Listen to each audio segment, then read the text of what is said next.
Today, we're diving into a hot topic that's shaking up the smartphone world: Apple's declining market share in China. Yes, you heard that right. Apple, the tech giant we all know and love, is facing some serious competition in one of the biggest smartphone markets in the world. And the main player behind this shift, none other than Huawei. Let's break it all down. So, here's the scoop. When Huawei was struggling in the Chinese market, Apple was riding high. The iPhone 14 series saw impressive sales in mainland China. But then Huawei made a comeback with the release of the Huawei Mate 60 series. This launch changed the game. Consumers began to gravitate back towards Huawei, causing Apple's market share to start slipping. To counter this, Apple did something it rarely ever does. It started offering discounts on iPhones. Now, if you know Apple, you know this is a big deal. Historically, Apple hasn't needed to discount its products. Their brand has always been strong enough to command full price. But the competition from Huawei has prompted a shift in strategy. Earlier today, Apple launched a major discount campaign on its iPhones in China. We're talking markdowns of up to 2,300 yuan, which is around $320 on select iPhone models available on their small site. This is a significant discount, especially considering that back in February, the discounts were only around 500 yuan or about $70.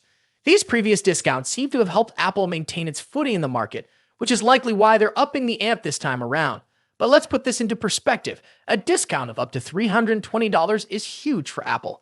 They're clearly pulling out all the stops to defend their position in the Chinese market against Huawei and other local competitors. Apple's current sale, which runs adopting even more aggressive strategies to compete with Huawei. They could explore new marketing tactics, product innovations, or even more price adjustments. One thing is clear: Apple isn't taking this competition lightly. What do you think? Is Apple's strategy of offering significant discounts enough to fend off Huawei? Or will a Huawei continue to erode Apple's market share in China? I'd love to hear your thoughts. Drop your comments below and let's get the conversation started. As always, the smartphone market is dynamic and ever-changing. Apple's latest moves show they're ready to fight for their place in China, but Huawei isn't backing down either. We'll keep a close eye on how this battle unfolds in the coming months. That's all for today, folks. If you enjoyed this video, give it a thumbs up and don't forget to subscribe for more tech updates. Hit that bell icon so you never miss an update from us. Until next time. In just a few months' time, the iPhone 16 Pro Max will succeed the iPhone 15 Pro Max and take on the mantle as the best and most advanced iPhone out there. Although there's plenty of time until September and a lot can change, we seem to know a lot about the upcoming top iPhone model based on rumors and leaks.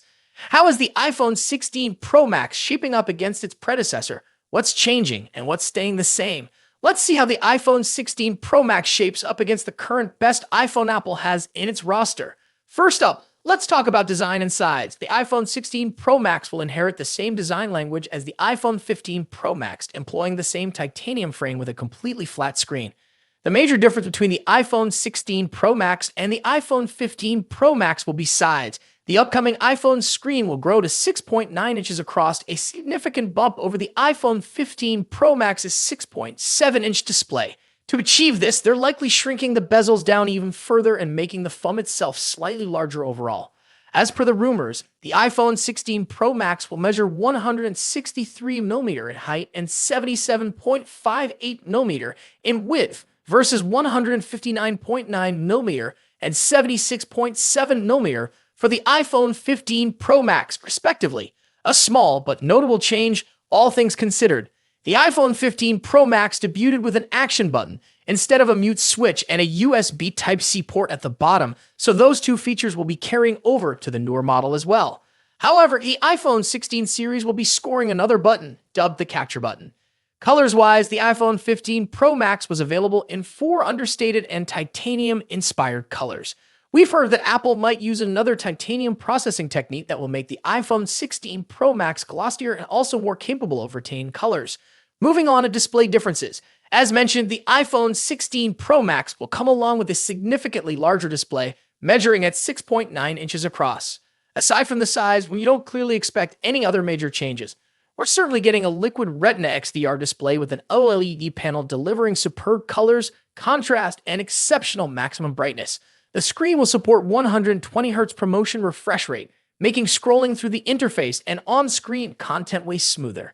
Now let's delve into performance and software. The iPhone 16 Pro Max will feature a second-generation 3nm chip, possibly dubbed Apple A18 Pro.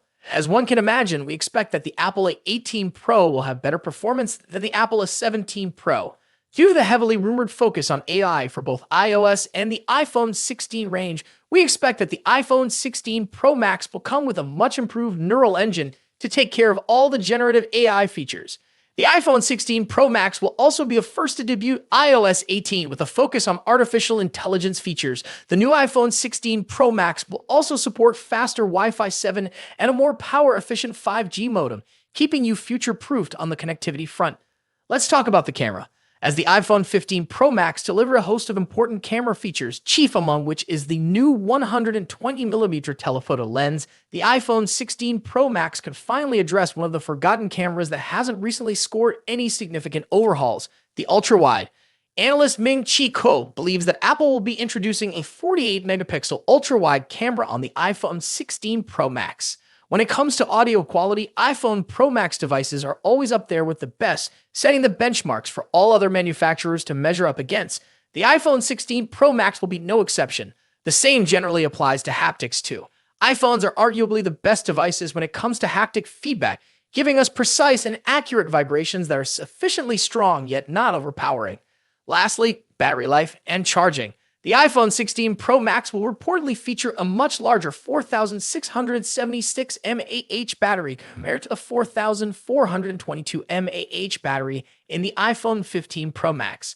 Charging-wise, we haven't heard anything about a potential charging speed increase, but we hope to see one on the iPhone 16 Pro Max. So far, the iPhone 16 Pro Max is shaping up to be a logical improvement to the iPhone 15 Pro Max, delivering key upgrades in important areas like screen size, performance, AI, and battery life. Thus far, we haven't heard anything particular about a potential price increase, so it's safe to assume that the iPhone 16 Pro Max will start at $1,199 for the 256GB version. Of course, if there's an iPhone 15 Pro Max in your pocket, then you'll probably have few reasons to upgrade to the iPhone 16 Pro Max. Stay tuned for more updates on the iPhone 16 Pro Max as we get closer to its release date. Don't forget to like, share, and subscribe for the latest tech news and reviews. Thanks for watching. Until next time, peace.